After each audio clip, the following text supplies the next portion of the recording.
Stephenie Meyer.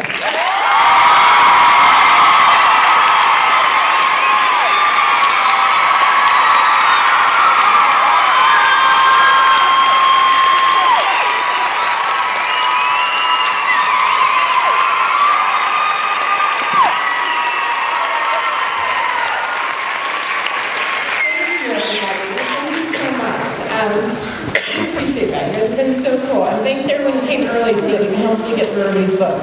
I really appreciate you guys helping us out today. I'm going to just start into my questions because I get nervous unless I'm answering something.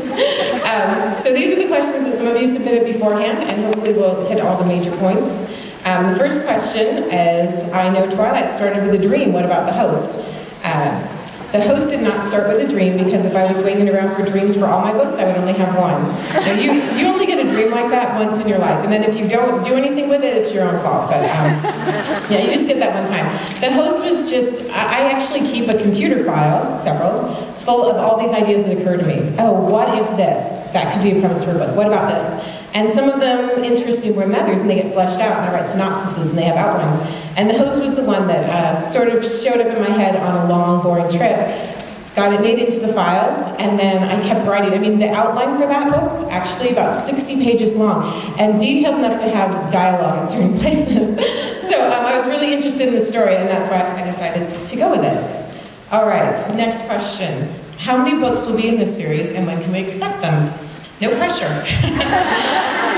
I'm not sure. The nice thing about the host is it stands alone really well. I do have sequels, possibilities. I have outlines. I have a few things written, but I can't give you any guarantees on the time because I have not had a lot of time recently. So we'll see how that. I can't guarantee when they'll show up, but I think they will eventually. And they were the easiest ones to title ever. I already know the titles, and that's always the hardest part. It would be The Host, The Seeker, and The Soul. It just sounds so perfect together. All right, how did you come up with the cave setting in The Host? Brilliant idea, I loved it, thank you. Actually, my husband really loves spelunking, and he takes all kinds of trips like pepper sauce, and there actually are lava tubes in Flagstaff under the volcano there. And so he brings back pictures, and I don't usually go because I'm usually home with a baby during those trips, and he comes back and tells me all about it, and I got really into that idea of these dark spaces, and his pictures are really cool. So that's where I came up, that's why I ended up going there with that. Well, this was kind of funny. How do host bodies give birth to human babies? They're in human bodies and they do it the same way.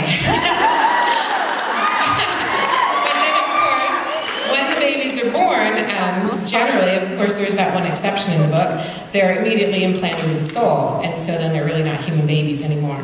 Which makes me kind of sad even to think about, because, you know, I've had babies and it changes the way you look at the world.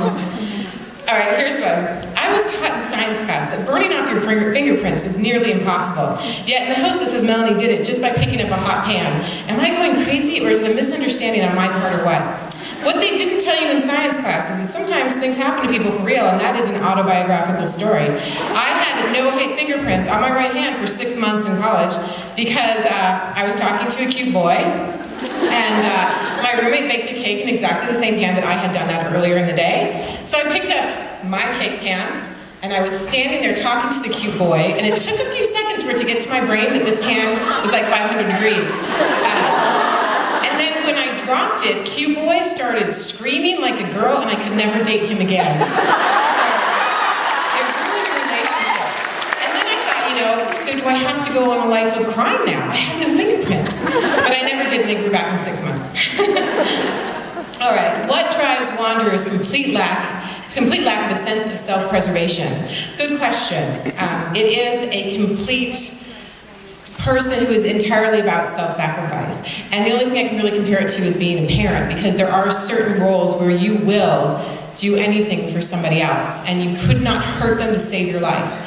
Literally, to save your own life, you could not hurt this person. And so the souls feel that way about everyone, the way we feel about only the people who are very most special to people to us in the whole world.